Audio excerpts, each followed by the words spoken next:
Now guys, this one bothered me for ages. There is a key buzzer in the old Firebirds and second gens, and I just like having everything working. So if you leave your key in and open the door, it sets off a trigger.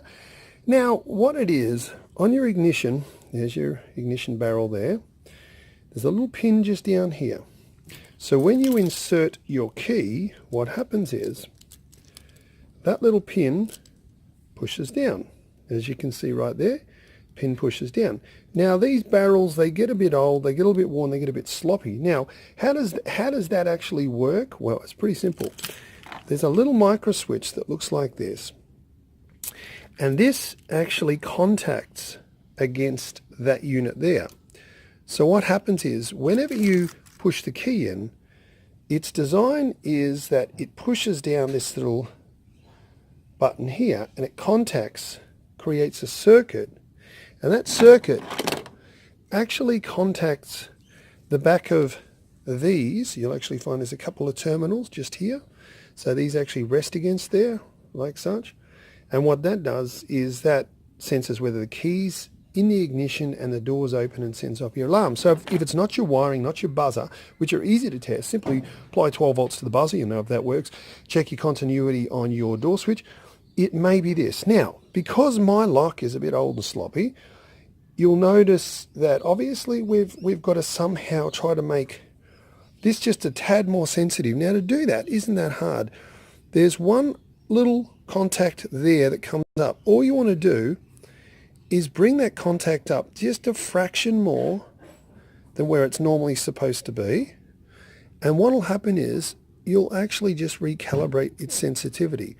So we just want to make it a little bit more sensitive because our lock is a bit old. Now, you'll know if it's touching, you can use a multimeter, but all I've done there, I've just brought it just a fraction closer, and then all we're going to do is slot that back in, give it a test before we put the steering wheel together, and then we'll know whether we need to give it a bit more of a calibration. So there we go, guys. How to get your key buzzer operating in your second gen Firebird or Camaro. A lot of GMs use them, and there it is.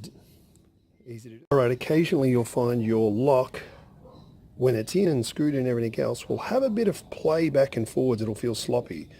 Okay, a little way to fix that is you'll find there is a screw that goes through inside your car and locks it in place. But occasionally you have this bit of slop here. That'll allow your lock to slip back and forwards. So a really, really simple fix is just take a little bit of the insulation tape and simply just push it into that groove. Now you want to be careful, there is a slot here. You don't want to go and cover that slot because that is part of your key warning buzzer. So what we're going to do is we're just going to take a little bit of tape, push it in there.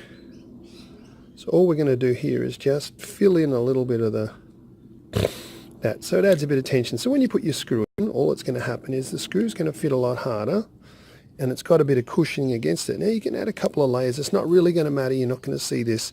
It's not going to affect the operation of anything. There's probably a million ways of doing it, but I'm just showing you a very simple way that you can do this in 5 minutes. So we're just filling up that channel. Sorry.